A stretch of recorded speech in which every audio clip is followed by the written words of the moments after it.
a strategy that King championed. AFR compromised with an opposing point of view, typically a political one, however, and did not support the direction that the SCLC was going. According to the King Institute at Stanford University's website, although Jackson had supported the Montgomery bus boycott in 1956 and donated money to the Montgomery Improvement Association, he advocated seeking change through the court system rather than by direct action. Jackson spoke out against the tactics used by the Freedom Riders to protest interstate bus segregation. He also was opposed to sit-ins. For the next few years, Reverend Jackson continued to resist efforts to move the convention forward on the issue of civil rights. Eventually, many of the convention's most prominent ministers, including Dr. Gardner Taylor, Morehouse College President Benjamin E. Mays, Fred Shuttlesworth, Kelly Miller Smith, and Sandy Ray, Martin Luther King, Jr., Ralph David Abernathy, and White T. Walker all left to form the Progressive National Baptist Convention. The New Baptist Alliance championed the more aggressive direct action campaigns of SCLC, Congress on Racial Equality, and Student Nonviolent Coordinating Committee. By the time King was assassinated,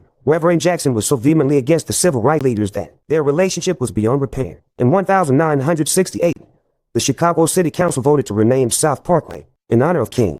Jackson's church, Olivet Baptist, was situated on the corner of South Parkway and East 31st Street, at the front of the building facing South Parkway.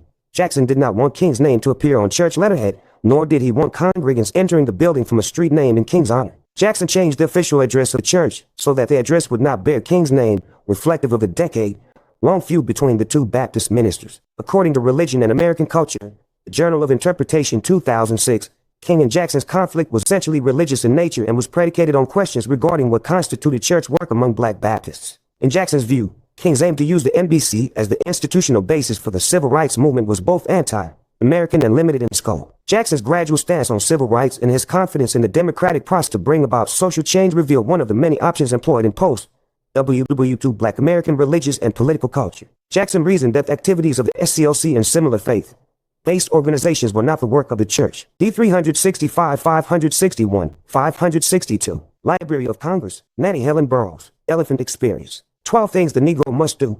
Natty Helen Burroughs was born in 1879 to parents who were formerly enslaved. An impressive young woman, Burroughs committed her life to improving the lives of Black people, particularly women. She helped create the National Association of Colored Women, which provided services and resources for underprivileged women. She later founded the National Training School for Women and Girls in Washington, D.C., with many points of her message in 12 Things the Negro Must Do were crafted. Does 12 Things the Negro Must Do still have relevance today? Do Burroughs' words have relevance only to Black Americans or to persons of any ethnicity? Does part of her message now seem old-fashioned? Explain your answer. 1. The Negro must learn to put first things first. 2.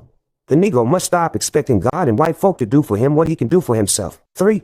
The Negro must keep himself, his children, and his home clean and make the surroundings in which he lives comfortable and attractive. 4.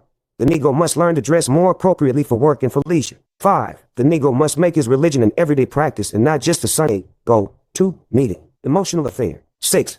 The Negro must highly resolve to wipe out mass ignorance. 7. The Negro must stop charging his failures up to his color and to white people's attitude. 8. The Negro must overcome his bad job habits. 9. He must improve his conduct in public places. 10. The Negro must learn how to operate business for people, not for Negro people only. 11. The average so-called educated Negro will have to come down out of the air. He is too inflated over nothing. He needs an experience similar to the one that Ezekiel had, Ezekiel 3:14-19. And he must do what Ezekiel did. 12. The Negro must stop forgetting his friends. Remember, integrated technology. 12 Things the Negro Must Do. Full text. 65. The Invisible Institution. Kidnapped Africans arrived in the Americas with their own religious traditions, sometimes referred to as African traditional religions. Eventually, the question of the captives' conversion to Christianity became a matter of discussion for Christian enslavers. But first they had to settle the matter of whether Black people had souls, such that they would pass to an afterlife, or heaven. In America's era of enslavement, historians defined the Black church as an invisible institution or invisible church. The name was given because Blacks assembled to worship in secret because they were not allowed to gather in groups when there was no white person present. According to Christianity Today Online, formerly enslaved Wash Wilson described his own experience with the invisible institution that was the church of the enslaved. When the enslaved go round singing "Steal Away to Jesus," that mean there gwine be a religious meeting that night. The masters didn't like them religious meetings, so it's naturally slips off at night, down in the bottoms or somewhere. Sometimes they sing and pray all night. Slaves frequently held their own religious meetings out of disgust for the compromised messages preached by their master's preachers. Lucretia Alexander explained what she imagined slaves did when they grew tired of the white folks' preacher. The preacher came and he just said, "Serve your masters. Don't steal your master's turkey. Don't using signals, passwords. the messages not understood by whites. They were free to worship in their own tradition, mixing African rhythms, singing, and beliefs with the Christianity they had been taught by whites. They used the double language of the spirituals, mixing religious salvation and freedom from slavery. The invisible institution developed and flourished. Here also, black preachers, believing that God had called, integrated technology, Negro spirituals, and black church history facts, them to speak his word, polished their chanted sermons, or rhythmic, intoned style of extemporaneous preaching. This invisible church that eventually would lay the foundation for the black church was part church, part psychological refuge, and part organizing point for occasional acts of outright rebellion. Nat Turner, whose armed revolt in Virginia in 1831, was a South-style Baptist preacher.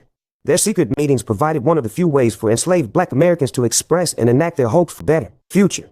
As the enslaved Christians worshiped, their secret songs often expressed their desire, hope, and certainty that freedom would one day come, either on earth or in heaven. They also had ring shouts, singing and dapping while they moved counter-clockwise in a circle. The enslaved songs that would become known as Negro spirituals were not regular songs. They were rhythmic and expressed the true meaning of soul. Many spirituals were call, response, while some were solo. The songs provided a way for enslaved and oppressed people to pour out their emotions and feelings. The invisible church and the spirituals were important parts of the development of black people's forms of expression. Invisible church allows spirituals to establish the base of many genres of music created by black Americans in modern day.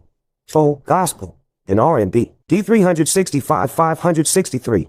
According to Jordan Peters, Black Music Scholar, spirituals are considered the earliest form of religious music developed by the African Americans during slavery. The creation of spirituals can be attributed to the converting of slaves to Christianity during the Great Awakening period. The slaves began to exhibit the Christian beliefs through their music, all while including their hardships as well, and thus the Negro spiritual was born. Although spirituals are religious music, they are not to be confused with hymns. The characteristics of spirituals: call and response. It is the defining structure of the Negro spiritual. Call, response is when during a song, a singer or instrumentalist makes a statement or call and it is answered by another singer or group. Double entendre meaning.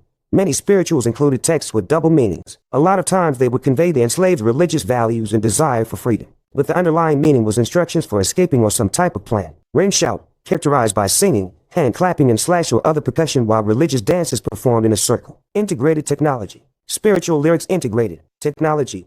Coded lyrics worksheet. Integrated technology. Jubilee singers. Integrated technology. Spirituals in concert. Jesse Norman and Kathleen Battle. Integrated technology. Slave songbook. Origin of the Negro spiritual. After President Abraham Lincoln signed the Emancipation Proclamation in 1863, the conclusion of the Civil War, and the 13th Amendment was ratified, most formerly enslaved desired to distance themselves from the songs of their captivity. The spirituals that gave them hope and inspiration, while enslaved seemed destined to become little more than a faint memory or a brief mention in slave narratives or in the historical accounts of whites who had attempted to notate the songs they heard. Two of the most significant of these accounts are found in Thomas Wentworth Higginson's Army Life in a Black Regiment, which recounted the slave songs he heard the black Union soldiers sing, and the 1867 publication, Slave Songs of the United States. In the preface of Slave Songs of the United States, published in 1867, compiler William Francis Allen described their difficulty recording the spirituals they heard. The best that we can do, however, with paper and types, or even with voices, will convey but a faint shadow of the original. The voices of the colored people have a peculiar quality that nothing can imitate,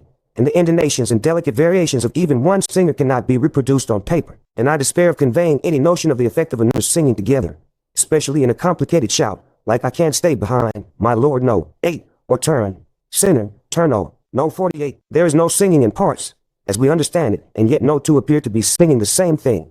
The leading singer starts the words of each verse, often improvising, and the others, who bass him, as it is called, striking with the refrain, or even join in the solo when the words are familiar. The lifeblood of spirituals was resurrected when a group of students from newly founded Fisk University of Nashville, Tennessee, began to tour in concert to raise money for the financially struggling school. That group, the Fisk Jubilee Singers, carried spirituals to parts of the United States that had previously never heard Negro spirituals and performed before royalty during their tours of Europe in the 1870s. 714.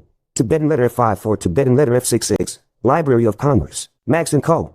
Exenti Y Quick Do Try Visa, Smart 1 Bali Muchum's Child, 565, F2, NL Japanese letter, Positive Images in the Black Church Community, Dr. Melvin Banks, S. with a team member, at the original UMI office. Dr. Melvin Banks, SR, founder of Urban Ministries, Inc., UMI, established a Christian publishing company to provide education resources that reflect the lives and aspirations of the black community for black churches worldwide. Dr. Banks, of Birmingham, Alabama, native, was born in 1934. moved to Chicago after high school to attend Moody Bible Institute and Wheaton College. He later went to work for a successful white-owned Christian publishing company, but he soon discovered that black churches were not interested in biblical training resources that did represent their congregations. Dr. Banks often attributed the spark for his vision to an elderly gentleman he met in his youth who recognized his spiritual gift and referred to the biblical scripture Hosea 4:6 to him, "My people are destroyed for lack of knowledge." Upon hearing those words, Dr. Banks knew that God's purpose for his life was to help spread the knowledge of the Jesus of the Bible through the unique cultural lens of the black experience. In 1970, Dr. Banks revolutionized the Christian publishing industry by launching UMI in the basement of his home. In 1995, Dr. Banks, who had continued with the company on as chairman and spiritual leader, recruited C. Jeffrey Wright from a Fortune 500 company to join UMI. As president, Wright brought his leadership experience and education to UMI, and it soon became the largest independent, black-owned and operated Christian media company in the world. According to the company, more than 50,000 black churches of virtually every Christian denomination have been served by UMI's educational resources. Dr. Banks passed away on February 13, 2021, at age 86. Integrated Technology of UNA Video, Integrated Technology. Dr. Melvin Banks, SR, passes the UMI leadership baton to Jeffrey Wright, Urban Ministries, Inc. 65,567. The Black Church. Three trends likely will define the future direction of black churches. First, the growing influence of mega churches probably will continue, as indicated by such congregations as First AME Church in West Angeles, Church of God in Christ Kojic in Los Angeles, Calif. First Baptist of Glen Arden in MD. Full Gospel in Zion Church in Temple Hills in Clinton, Maryland. Windsor Village United Methodist Church in Houston, Texas, and Greater St. Stephen Full Gospel Baptist Church in New Orleans. They all boast memberships in the multiple thousands, and they support a broad range of television, social outreach, media, and housing ministries. West Angeles CH Layton chose Downtown Orsa Media Commons. Cultural Christian Center left. 1 0/Win Media Commons and TD Jakes Ministry /NTV Live of Bible Experience Bishop T.D. Jakes, leader of Potter's House in Dallas, Texas. Second, blacks in predominantly white denominations will continue to ascend to important executive positions, such as Bishop Wilton D. Gregory, Vice President of the National Conference of Catholic Bishops, and Reverend Arnold I. Thomas, Conference Minister of the Vermont Conference of the United Church of Christ. Third, non-denominational churches such as A.R. Bernard's Christian Cultural Center in Brooklyn, NY, and Bishop T.D. Jakes Potter's House in Dallas, Texas will continue to attract increasing numbers of black parishioners. A History Black Church by Dennis C. Dickerson, published in Holy Bible, the African American Jubilee Edition, Wing James Version, 2012 American Bible Society. Use W. 365. The Elephant Experience. Is the black church still influential and relevant? The gap between how quickly a church leader changes and how quickly things change around him/her is called irrelevance. Carey Nieuwhof. Historically, black pastors and their congregations have been a powerfully influential force within communities throughout each generation. Two biblical metaphors preachers have used over the centuries to describe the term influence are related to the preservation,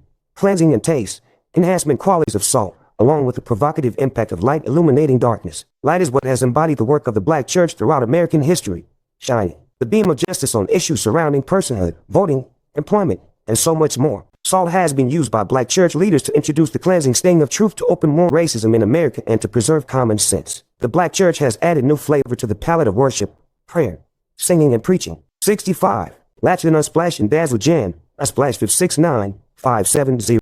Library of Congress. For the most part, it was the church that became a safe haven for people of African descent during the unrelenting onslaughts of enslavement, racist bigotry, Jim Crow, and other forms of oppression and suppression from before the Civil War all the way through and past the Civil Rights Movement. The historic relevancy of the black church is beyond dispute. Digital technology has introduced the internet, social media, and other means of delivery of information in the 21st century. If anything, the pace has accelerated. With these notable advancements, along with the continual threat of a pandemic, has come great change. Culture watcher Carey Nieuwhof has rightly stated some insights that are thought-provoking.